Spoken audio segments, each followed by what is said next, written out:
Tonight, a new threat in Southern California's fire zones, landslides. One of them has already taken out a house that was spared by the fire.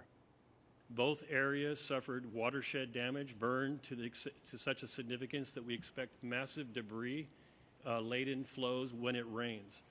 And good evening, everyone. Welcome to West Coast Wrap. I'm Alex Savage. Tonight, there is a new issue emerging in the Palisades fire zone that's raising concerns about allowing evacuees to return to that area. This home in Pacific Palisades that barely survived the fire was split in half by a landslide this week. The mud and debris came rushing down the hillside, causing extensive damage to the home. The soil in fire zones can often be unstable after flames burn through the vegetation. And also, emergency managers say hillsides can give way because of the tremendous amount of water that's used to fight the fire. LA County's Public Works Director says preparations are already underway to try to safeguard these fire-damaged areas for the time when it eventually rains. In an event that we have major rain, we do expect that all of the street areas and all the communities will be impacted by debris flows that could be hazardous to human health. In order to address this, we are developing plans for both areas to capture and hold this debris back as much as we can during a rain event. Now, here's the latest tonight on both major fires still burning in Southern California. Today, authorities announced the death toll in the Palisades fire climbed by one, up to 10 people. Crews tonight have 27% containment on the fire. That's up from 21% at this time yesterday. More than 23,000 acres have burned, destroying nearly 3,000 homes and other structures. The Eaton fire in the Altadena area has claimed another life, bringing the death toll from this fire up to 17 people. Crews do have 55% containment tonight, a sharp increase from 45% containment at this time yesterday. More than 14,000 acres have burned here, destroying nearly 6,000 homes and other structures. And some people who never left their Altadena homes at the height of the Eaton fire are now running into new troubles in the fire's aftermath. Jose Bagarin says he's been chasing away looters at night and checking on his elderly neighbors during the day. Well, we stayed because I think I'm so invested in this community. I'm so invested in my home. I'm invested where my kids grew up. And I wanted to do everything possible to save my neighbors' homes and obviously to save my home. Cynthia Copeland evacuated from the fires, but her husband stayed behind, and she's concerned some people are having trouble passing supplies to those who are inside the blocked-off, fire-damaged area. I want to be really clear and say that the individual sheriffs that we've come in contact with have been some of the most compassionate and caring people and I've personally witnessed the sheriff telling people that their houses are no longer there and then wrapping their arms around them. And that's been our experience with the sheriff. I don't know who the order came from that we were no longer allowed to pass food or water over the barricade. But what I do know was that it was somebody who wasn't there and wasn't seeing how much the individual sheriffs wanted to help and how much they wanted to support the people here and how limited they were in what they were able to do. And it was also true of the firefighters, and it was also true of the National Guard, who were incredible. Emergency managers expect it will take about another week or so to ensure that it is safe enough to allow more evacuees to return to their homes.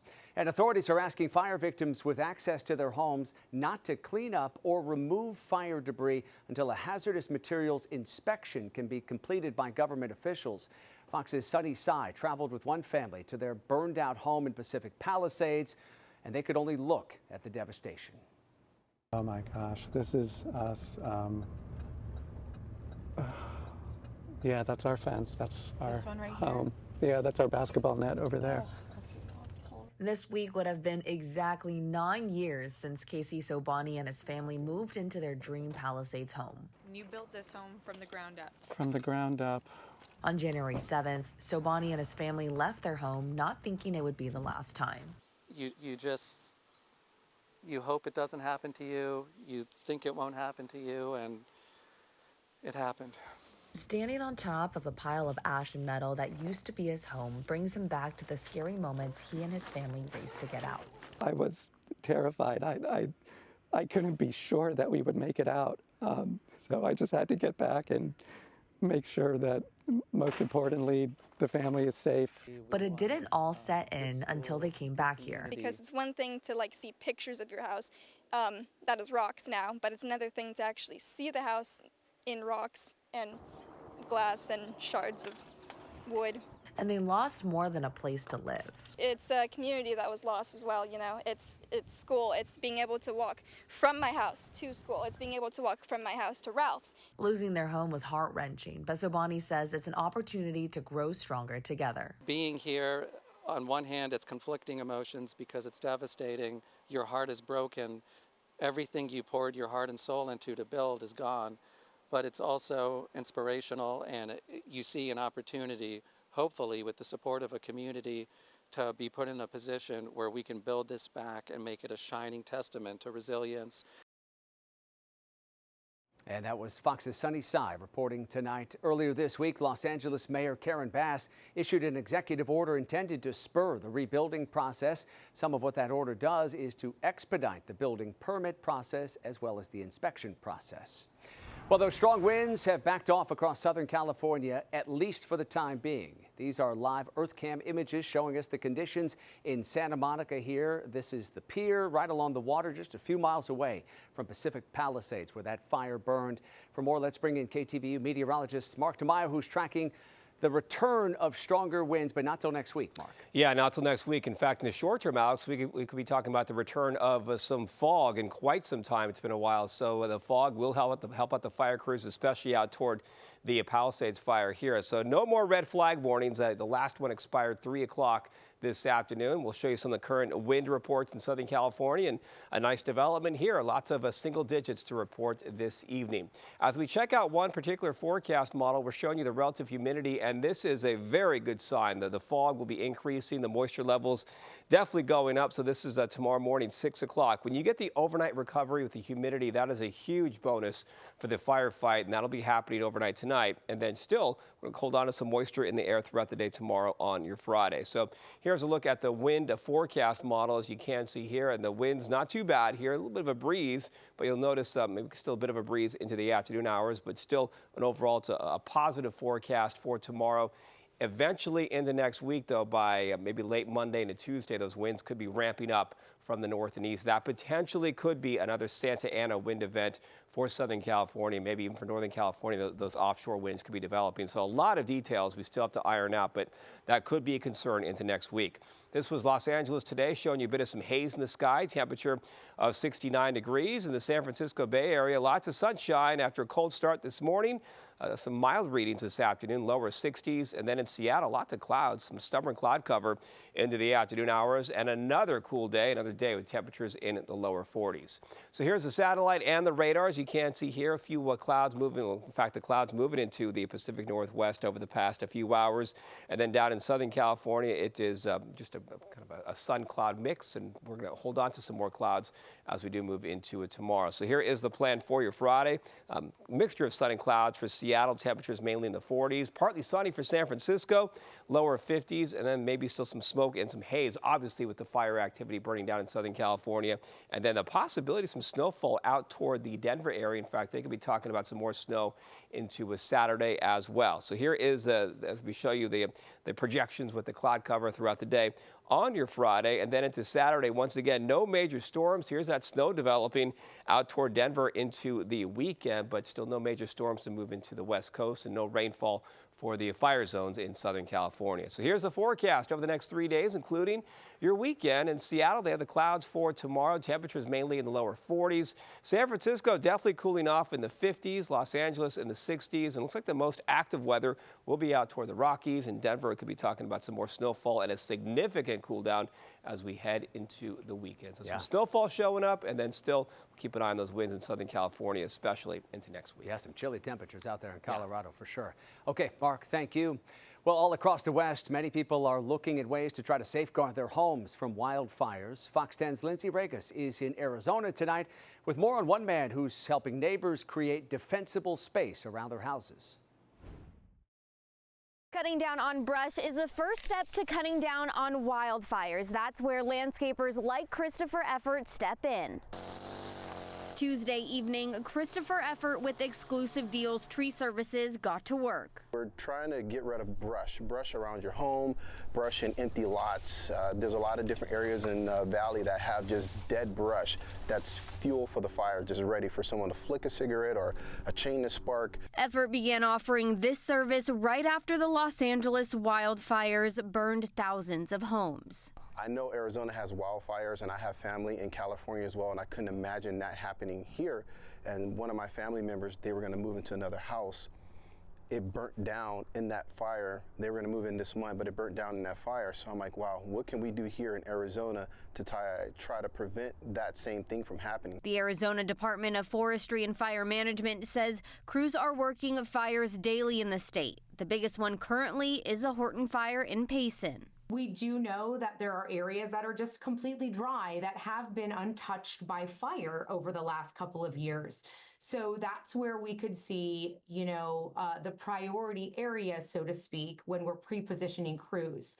Areas that have overgrown vegetation like grass and brush, so across the Sonoran Desert, down into southern Arizona. Effort has tips on how you can do your part on your property.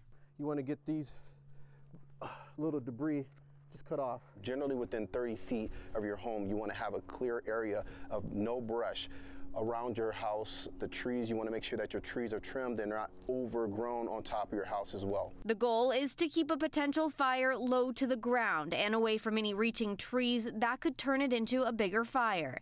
In Chandler, Lindsay Regas, Fox 10 News. And for a breakdown of what authorities say you can do to help protect your home from wildfires, head over to our website, westcoastwrap.com. You'll find information there. And of course, you will also find all the latest updates from the Southern California fire zones as well. Coming up tonight on West Coast Wrap, federal authorities release new information on those ballot boxes that were set on fire in Washington and Oregon during the lead up to last year's election. Tonight, who investigators say they're looking for. Plus, President-elect Trump turning his focus to Hollywood with a push to try to ramp up production. The big names he's calling in to help.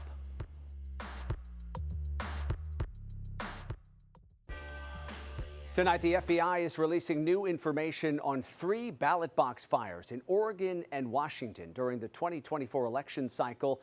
Hundreds of ballots were damaged in those fires. And as Fox 12's McKenna Marks tells us, investigators have new details now on how the fires were set and the person they're looking for. We need your help. We need more information from the public to help us identify a suspect. In the early hours of October 8th, someone placed an incendiary device on a ballot drop box in Vancouver. Then on October 28th, incendiary devices were placed on 2 more ballot boxes, another in Vancouver and one in Portland. These attacks occurred just weeks before the 2024 general election.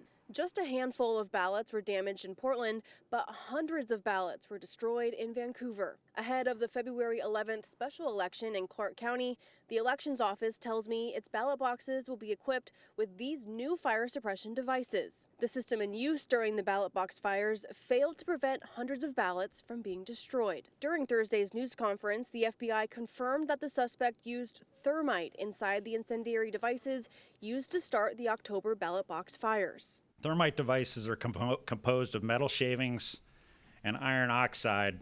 Iron oxide is also known as rust. This is a very volatile mix that can burn as hot as 4,000 degrees Fahrenheit. Thermite can look like metal shavings or metal powder, and the FBI says in the wrong hands, it can cause significant damage. Welders sometimes use thermite to weld metal pieces together, but in the hands of someone who isn't focused on safety, thermite is extremely dangerous. The suspect is believed to be a white man in his 30s or 40s with thinning hair, although the FBI says there is a slight possibility that the suspect could be a woman or may have an accomplice that could be either male or female. Because of how much time has passed since the fires, the FBI says the suspect may have disclosed some details of the fires to a friend or family member. If they aren't caught soon, the FBI is worried that the suspect could cause additional harm. We're very worried that this person may harm himself or others if he continues to experiment with thermite.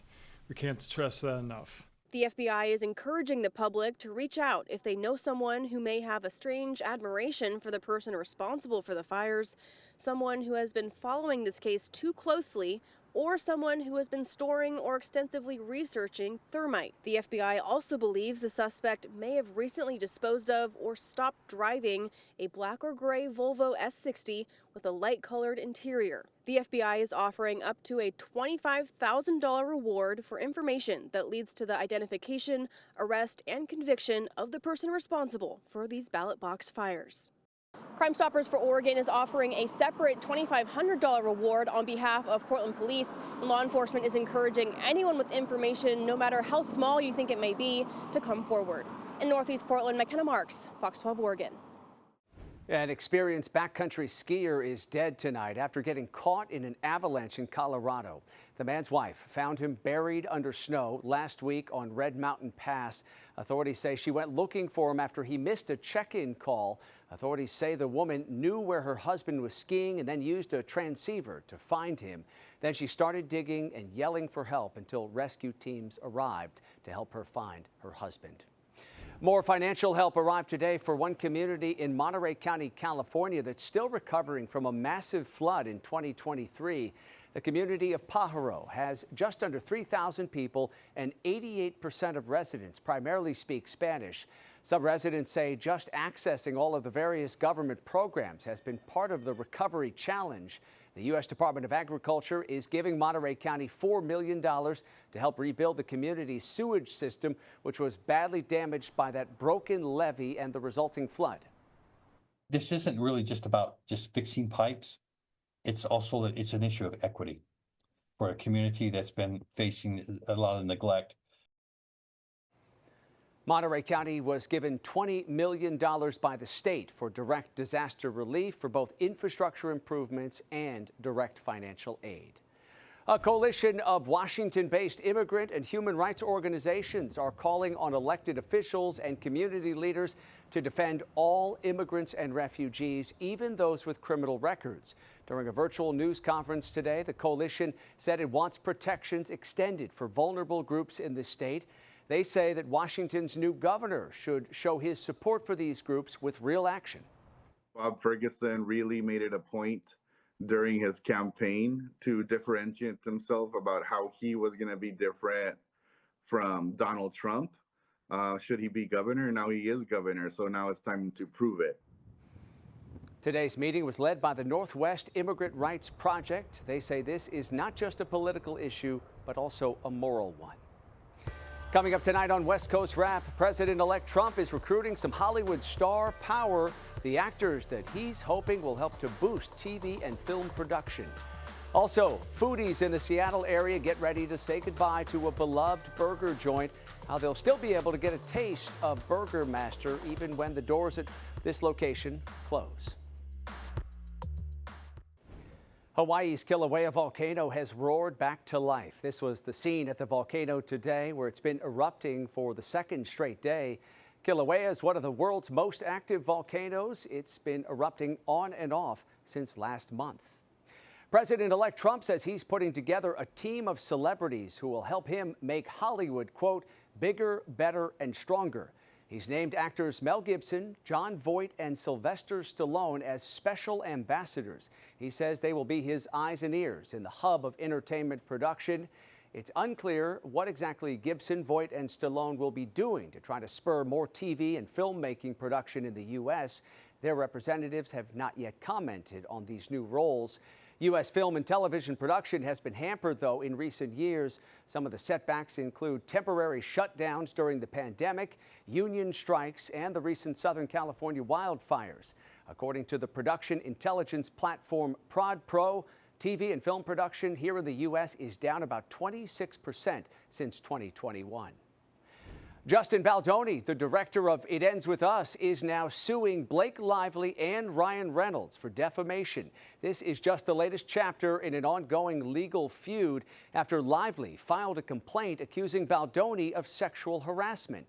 Baldoni now accuses Lively of making false allegations, including in a New York Times article. The lawsuit is seeking at least $400 million in damages.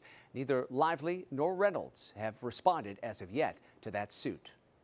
Well, there's a lot of open space that surrounds Las Vegas, but some developers say they're running out of room to build homes. Fox 5's Jacqueline Schultz spoke with people in the construction industry about what is behind this land shortage. If we don't have the land, we can't build. It's supply and demand. And as land becomes more scarce, land prices go up. Tina Frias of the Southern Nevada Home Builders Association does not mince words about what's been happening and will continue to happen to the Valley's home prices and the housing shortage as the clock ticks until 2032. A study from Applied Analysis says at the pace of the Valley's population growing, people moving here, and new homes needed, the Valley is rapidly running out of land. I get that question all the time. What are you talking about? There's land everywhere. 80% of that land is controlled by the federal government. That really limits us. The study says across Clark County, 86% of land in the red is federally owned and managed by various agencies, the Bureau of Land Management. The white, what's left. For decades, construction has been centered in the Valley, keeps creeping towards the edge of available land. Governor Lombardo has been urging the feds and Congress to release more land. Last year, a congressional bill to release 25,000 acres in the Valley stalled. Tina says what the BLM has released so far takes so long, and the plots are so small they can't be used for homes. There is work the state can do now. The association has been working with the governor's office on legislation to bring the Valley more supply and affordable housing, or as Tina calls it, attainable housing and workforce housing, homes and rents that workers in the major and growing industries across Southern Nevada can afford. Without change, do you think the average Southern Nevadan can have the American dream? We have to come together as a community. We have to work on that land. And quite frankly, for me, that's not an option. Jacqueline. And that was Jacqueline Schultz reporting tonight from Las Vegas. President Biden is focusing on cementing his AI legacy with 2 new executive orders. The first one directs the Departments of Defense and Energy to find sites where private companies can build new AI data centers, while the other sets new restrictions on exports of AI chips or semiconductors. Those semiconductors are a key component in artificial intelligence. About 20 countries will be exempt from those restrictions, including Canada, Japan, and most of Western Europe. Finally, tonight, a beloved burger chain in Seattle is closing its original location after serving the community for more than 7 decades. Burger Master first opened up in the University District back in 1952, and it has been a staple ever since in Seattle's dining scene. The restaurant announced yesterday on social media that it will be closing its original location next month. It's known for its iconic drive-in style and its classic menu. The location has been a go-to spot for everything from first dates to pre-game bites before college games. We should point out here, though, there are other Burger Master locations that will remain open, but it's sad to see the original location shutting its doors. That does it for West Coast Wrap tonight. We appreciate you watching. As always, and a quick reminder, before we go, you can stay up to date on all the big stories we're covering across the West at our website, westcoastwrap.com, and stream our shows for free using the Fox Local app. We'll leave you with this beautiful shot of the San Francisco skyline and the Bay Bridge. Have a great night.